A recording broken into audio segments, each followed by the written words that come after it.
नमस्कार मित्रांनो, ॲग्रीकट्टा यूट्यूब चॅनलमध्ये आपले सर्वांचे स्वागत आहे। मित्रांनो, आता आपल्या ज्या सरळ सेवा भरती परीक्षा आहेत या IBPS किंवा TCS पॅटर्न नुसार होत आहे। म्हणजे या संस्था आपल्या परीक्षा कंडक्ट करत आहेत। तर यामध्येच आपल्याला काही विद्यार्थ्यांना प्रश्न पडत आहे की IBPS परीक्षा मंडळ जे आहे ते उत्तर तालिका का प्रसिद्ध करत नाही, तसे TCS का प्रसिद्ध करते। तर या बाबतीत एक लेख आहे, या लेखची लिंक आपल्याला डिटेल मध्ये वाचण्यासाठी डिस्क्रिप्शन बॉक्स मध्ये दिलेली आहे। त्या ठिकाणी क्लिक करून आपण या पेजवर येणार आहात। या ठिकाणी आपल्याला माहिती दिलेली आहे आणि सदरील माहिती इंग्लिश आणि मराठी दोन्ही भाषेमध्ये दिलेली आहे। आपल्याला जे सोपे वाटते त्यामधून आपण ही माहिती वाचवायची आहे। या ठिकाणी बघू शकता, IBPS परीक्षा मंडळ उत्तर तालिका का प्रसिद्ध करत नाही।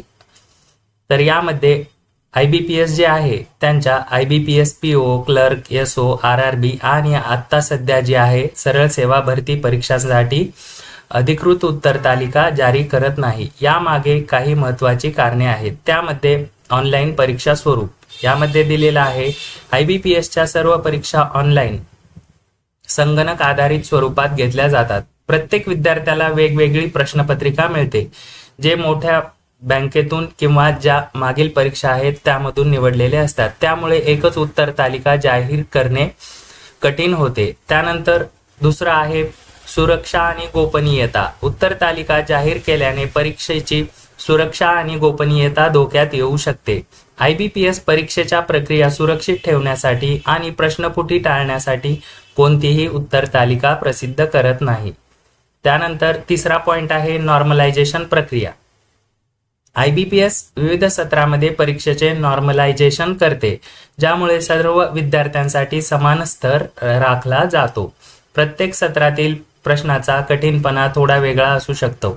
उत्तर तालिका प्रसिद्ध केल्यास उमेदवारांमध्ये गोंधळ निर्माण होऊ शकतो, कारण निकालाच्या गणनेत नॉर्मलायझेशन पद्धती वापरली जाते।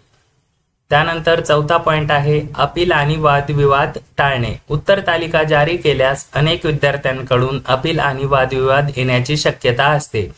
प्रश्नांच्या उत्तरावर प्रश्नचिन्ह निर्माण होऊ शकतात। यामुळे निकाल प्रक्रिया सुलभ ठेवण्यासाठी IBPS उत्तर तालिका जाहीर करत नाही।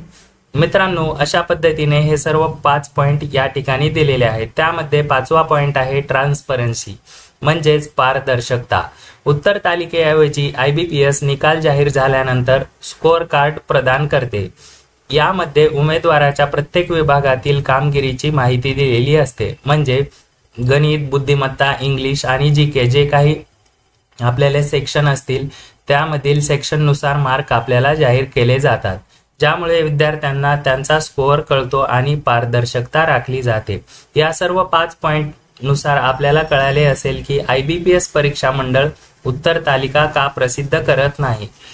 तर यावरही आपल्याला काही आक्षेप असतील तर IBPS चे जे रिड्रेसल सिस्टम आहे त्यावर जाऊन आपण कंप्लेंट जारी करू शकता आणि त्यावर आपल्याला 8 दिवसाच्या आत IBPS कडून रिप्लाय मिळतो। मित्रांनो, हा संपूर्ण लेख वाचण्यासाठी आपल्याला डिस्क्रिप्शन बॉक्समध्ये लिंक दिलेली आहे। त्या लिंकवर क्लिक करून आपण मराठी आणि इंग्रजी दोन्ही भाषेमध्ये हा लेख वाचू शकता। अशाच माहितीपूर्ण व्हिडिओसाठी ॲग्रीकट्टा यूट्यूब चॅनल सबस्क्राईब करून ठेवा आणि PDF मटेरियलसाठी टेलिग्राम चॅनल जॉईन करायला विसरू नका। धन्यवाद।